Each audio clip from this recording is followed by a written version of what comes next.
Okay, well, I just had an awesome time speaking with women in recovery here in Los Angeles. And the woman who opened up her awesome space is here with me today. And your name is Rochelle, right? Rochelle, thank you so much. Rochelle Collins. Rochelle, my heart is so full today seeing what you're doing right here in the community. How long have you been here? We've been at this facility just about 24 years. 24 years. How did you get here? What's your story? I'm a recovering addict, ex-offender. I had just got out of prison 25 years ago. And I was doing something I had no business doing. And how I got here to Cannon House was I found some money. You said you fought somebody? I found some money. You found some money. Was it like laying on the ground or something? Yeah, this guy dropped it. This guy dropped it, and I had to make a decision. I was like at the fork of the road. I had to make a decision. Was I going to give the guy the money back? Okay. I'm just honored that you would even be transparent and open and so giving with me. And as you heard me say today, we're all designated survivors. Yes. And you survived. Yes. And you are using your life. You're turning your pain into a purpose. You've turned this story that you have into God's glory. So tell me back to how you got started doing this. What preempted you? Being on drugs. I got caught up on drugs after I got out of prison. Okay. I had went to prison for unfortunately robbing banks, and I got sentenced to 10 years. Well, I appealed the case, and they gave me time off. So I did like almost 2 years, I think. Got out, got high with some friends, celebrating that I was free. And in the course of me getting high, drugs make you real paranoid. I had done something, and I had robbed someone, and I was running down Crenshaw. And I was really just trying to get away. I don't know if the devil was chasing me. I don't know if the police was chasing me. But I really was just trying to get away from the environment. Yes. And as I was running down Crenshaw, I ran into these gates. I didn't realize where I had ran into, but I was just running for my life. I do know that. And when I ran into the gates, it was West Angeles Church of God in Christ. I ran right into the church.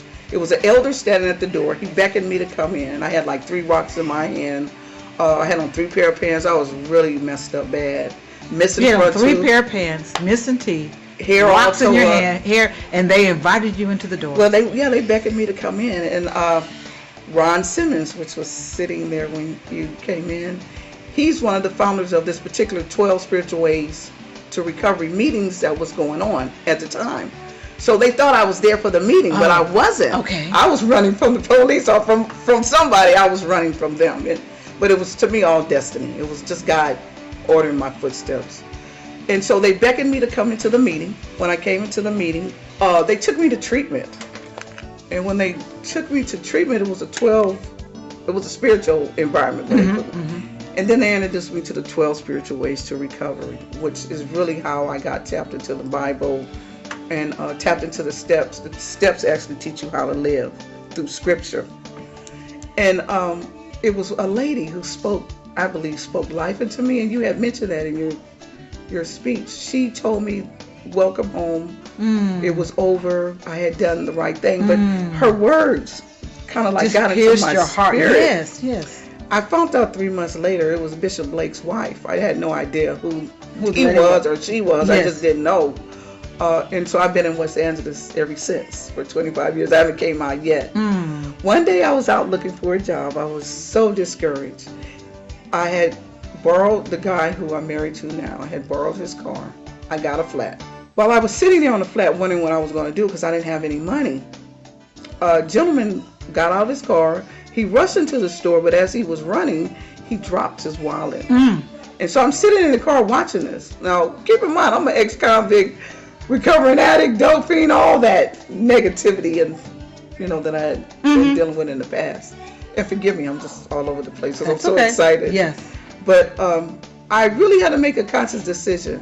Was I going to divert back to what I used to do, or was I going to do something, honorable? I chose, and which I never regret to this day, I chose to do the right thing. So when the man came back out, he had not realized he had dropped his wallet. So he started his car. I had to jump out of my car, run over to his car, and say, "Sir, you dropped your wallet." Thinking that he was going to give me reward because it was $1,400 in the wallet, $1,400 cash. But I just chose to give it back. And when I gave it back to him, he said thank you, and he drove off. Well, I still was on the flat, and I didn't have any money. And so I decided, well, I'm going to just go back to doing what I know how to do, smoke dope and just live that lifestyle. And so I did like that, had my back pocket, and I had $10 in my back pocket that I didn't know. There was a tire shop across the street. They said they would fix a tire for $10. I went to my dad's house and I said, you know, Dad, I think I'm going to just do something else with my life. Well, there was a lady in the garage talking to my dad. She was a very old woman. She was there to see me. I had no idea she was coming to see me. She was coming to give me her house. So that's how this came to existence. What do you mean she was coming to give you her house? She was going into a convalescent, and she had no children or no family, and so she had a house, which was next door to my dad's. Well, I had told my dad I wanted to open up a women's transition home because... And he told her? He told her. Well, they didn't tell me that they had this conversation. Oh, the same day that you returned the man's $1,400? The same day that I returned the money. So I'm thinking my life is going to go in another direction because I'm mad because I didn't give this man the money back when I could have easily bought 2 sacks of dope, came up, bought 2 sacks of dope would have been $1,400. What? There was... Well, probably a little bit more. Oh my gosh. But I just chose to do the right thing. Yes. And lo and behold, she gave me the house. And that's how Cannon House came into existence. Because I always think about if I had taken the man's money and went in another direction, Sister Jewel, you would have blocked your blessing and all the women that you've affected. I would not be here. And you've been here 25 years. It's coming up on 24. Oh, 24 years. How many women have you served over those years? Well, the last time I counted, it was like 2,000 have came through the house. And how many can you house at one time? I can only house 15 here. And I get so many calls because I have been here so long that I've had the girls in the picture, the 5 girls in the picture at the top. Those are the girls that I got high with. Well, I went back and got them. Oh, you did? Well, they opened up homes like I have. The girl that's sitting down in the pink, she has 15. I just have 3. Come on. That's the honest God truth. That is amazing. They all got homes. They all got their own little businesses. And so I have to house women at their facilities because I don't have enough room. So we all collaborate and, you know, we all eat. And so I see you have a wash machine and dryer. You have beds. It's clean. Yes. It's beautiful. It's peaceful. Yes. Tell me at least one success story besides Melissa, who's out there speaking right now. I heard her success story that she was here for a couple of years and now look what she's doing. Yes. So the baton is being passed over and over again. There was quite a few success stories out there. Gail came from prison as well. Just intelligent young woman. Thought she was going to come here and sleep. But I got another side to me. That kicks in when it has to. All right. And so I told Gail, I said, look here, if you're going to stay here, you got to go to school. You just got to go to school. You got to do something with your life.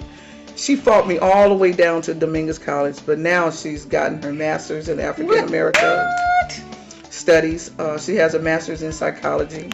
She's sitting out there. She's on my board of directors as my manager. And she's on your board of directors. She's on my board.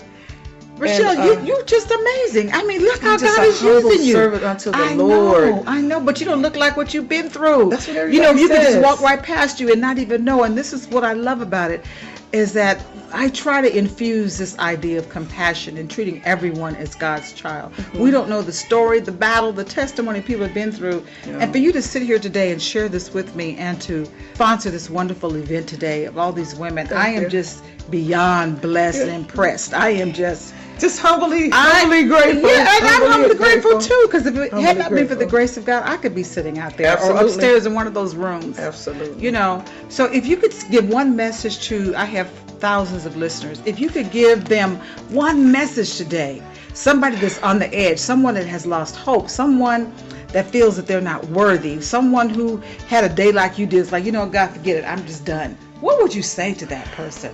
In the steps, they say, find the God of your understanding. Just trust God. I don't think that we're all here by accident. I think this is all divine order. I'm not what they call a religious person. I'm a spiritual person. I get it. You have to explain to me. And I believe that we're on a spiritual walk. Yes. I would suggest that you trust God. Trust Him. Each day He wakes us up. See what He has for you. Yeah. And watch. I mean, Just watch. I know. All you gotta do is The just glory trust of God. Sometimes I share this, and it's kind of a corny way of teaching this philosophy, but I think maybe somebody will get it. You know, remember the TV series Batman and Robin? Yes. Yes. It was a corny, campy show, and at the end, they were always in peril. There was always something bad happening. The Joker, something was. Right. There was a cliffhanger at the end of each show, and you're like, "What's gonna happen?" And they would always say, "Stay tuned." Right. And then, there was no Netflix That's then. good. You had to wait till next week to find out if they were saved. Right. And so when I find myself in a cliffhanger, like, God, what's going to happen? How am I going to work this out, God? Oh, my God, my fingers are tired of holding on, God. And oh, my God, this is scary. This is devastating. I hear in my spirit what you just said. Stay tuned. Right. When I'm at the end of my rope and there's no more rope left, I just tie a knot in it. Just tie a knot. That's right. And hold on. And hold on. Well, Rochelle, thank you so much for taking the time to speak with me. I hear people knocking at the door. They want to get to you. Yes, I know. You got a lot of things going on today. Yes. Thank you so much. And it's, you know what? We're going to do a Christmas party. I really would like for you to come. Yes. And then maybe I'll be a whole lot calmer I because I'm so understand. anxious right now. I know. That's what I appreciate. Do you have a card or something? Yes, I do. Yes, I do. And I'm going to stay in touch I'm with you. trying And to thank you take for the- my gifts. Oh, of course. Thank you for coming. I'm trying to take a Toastmasters class so I can get it all out Yes. decent and in order. Yes. But like I said, I just encourage the women to go to school. I got my degree as well. Just go to school because I noticed that degree opened up a lot of doors for me. I had no idea that it would, but I just really want to emphasize, get your education. Yeah.